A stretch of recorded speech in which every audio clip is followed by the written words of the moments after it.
তানিম সুভা আর বেঁচে নেই। এখন ডাক্তাররা বলেছেন, অফিসিয়ালি ওনারা ঘোষণা দিয়েছেন যে সে আর বেঁচে নেই। আর এটা আমাদের জন্য অনেক দুঃখজনক একটা ঘটনা। আসলে আমরা খুব আশাবাদী ছিলাম যে ও হয়তো ফিরে আসবে। ওর শেষ নিঃশ্বাসটা পর্যন্ত আমরা আশা ছাড়িনি।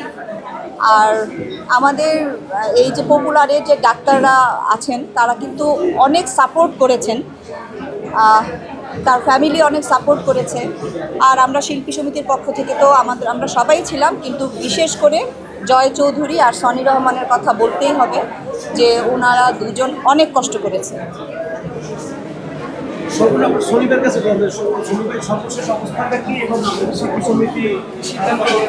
আসলে যেটি হচ্ছে তানিম যখন অসুস্থ হয় তখন রাতের বেলা একটা বিষয় বলতে হয় যে আপনারা জানেন যে আমাদের সম্মানিত যিনি প্রেসিডেন্ট মহোদয় আছেন জনাব মিশা সওদাগর সাহেব, তিনি বর্তমানে আমেরিকায় আছেন।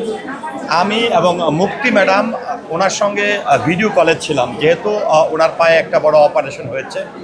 রাত 2টা থেকে 2:30টার দিকে হঠাৎ করে মুক্তি ম্যাডামের কাছে ফোন আসে যে তানিম অসুস্থ হয়ে গেছে। তারপরে এখান থেকে তাকে বনশ্রীর একটা বেসরকারি হাসপাতাল থেকে প্রথমে ইবনে সিনায় নিয়ে আসা হয় এবং আমাদেরকে আসলে আমাদের সম্মানিত প্রেসিডেন্ট কিন্তু একদম নির্দেশনাই দেয় যে তোমরা বেরিয়ে পড়ো, যেভাবেই হোক তানিমকে কোথায় নিতে হবে, কি করতে হবে, তোমরা যাও। তখন আসলে রাত 3টার দিকে প্রচুর বৃষ্টি হচ্ছিল। আমি বেরিয়ে গেলাম, আমাদের জয় চৌধুরী সে টোটালে খোঁজখবর নিচ্ছিল। আমরা তারপরে প্রথমে ইবনে সিনায় নিয়ে আসি। ইবনে সিনায় নিয়ে আসার পরে তখন বাজে প্রায় 3টা, সোয়া 3টা। নিয়ে আসার পরে ওখানে আমরা আইসিইউ না পাওয়ার কারণে আমরা কিন্তু পরবর্তীতে যখন খোঁজ নেই যে আসলে পপুলারে এখানে আইসিইউ খালি আছে, তখন আমরা এখানে নিয়ে আসি।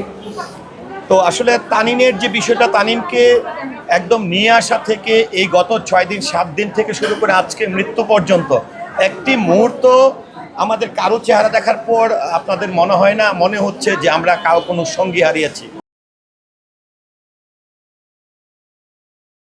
ওয়ালটন আবারও মিলিনিয়ার অফারে ওয়ালটন ফ্রিজ কিনে আপনিও হয়ে যেতে পারেন মিলিয়নিয়ার।